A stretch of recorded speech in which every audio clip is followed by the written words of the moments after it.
Hello, chismosas y chismosos, and welcome back to Bay Area Housewife of True Crime, where I like to tell the stories of the real cucuys and lloronas of the world. We are at part 2 of the Jane Reth case. As a reminder, topics may be triggering. Viewer and listener discretion is strongly advised, and the people mentioned are innocent until proven guilty in court. With all that being said, grab your hot Cheetos and let's dive back into the Jane Reth case. It wasn't the man's wife who reported him missing, but his mom who actually did. Rita called the Alaska police to report her son missing, where the state troopers told her that Sitka was a popular temporary destination for people in Scott's line of work and that it was not against the law to go missing. When her son's birthday check was eventually cashed, Rita knew it was not her son who cashed it, as he would have at least called to say thank you. On June 8th of 1988, an article about Scott Colville's disappearance was issued by the Sitka Sentinel. When police finally went and did a welfare check at the newlyweds' home, they noticed that Scott's items were still in the trailer, but Jane's were gone. His car was found at the airport, but no evidence of a plane ticket with his name on it was ever found. The Sitka authorities tried to contact Jane, but she avoided their calls.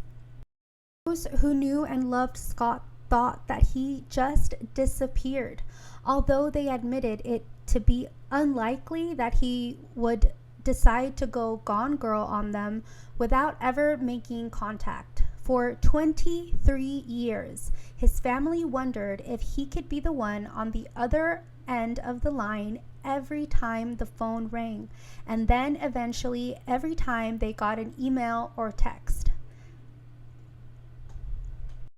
Living their lives and coming across random men on the street that resembled Scott in the slightest, they would do a double take and wonder if that was their Scott. About 6 months later, Jane called the Colvilles saying that she needed a dress for a party.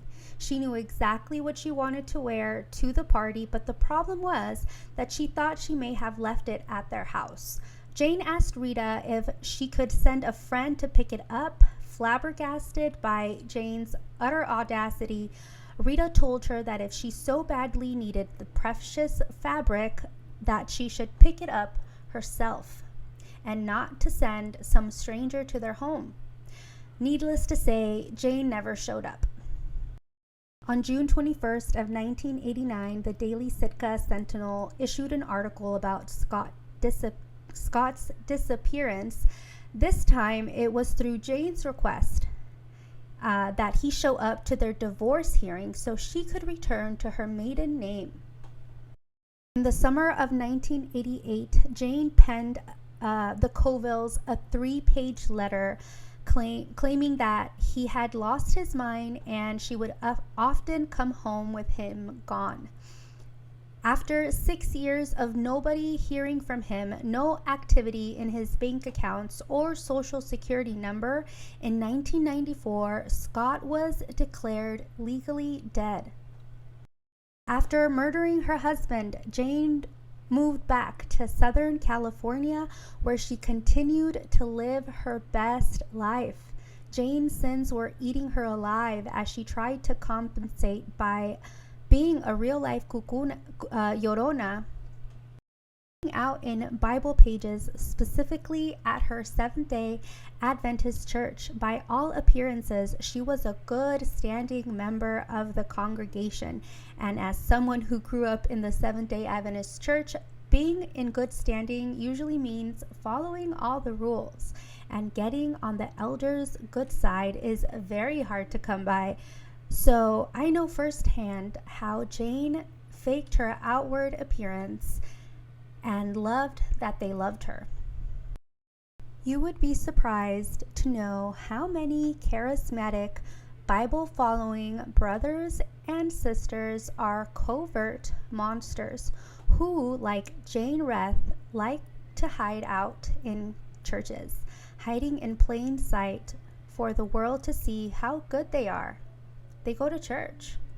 Those people, those couple hours a week, where they put on their Sunday, or should I say Saturday best clothes and attitude for a work of art performances. It's quite literally disgusting how easy it has been to find true crime within organized religion. She went on mission trips to China and Nepal. Friendly, fun, and flirty Jane met corporate jet pilot Christopher Reth, and although they met in SoCal, they got married and together moved to Illinois. It took Christopher 2 years to realize that he was married to a real-life Llorona and sought an annulment of their marriage.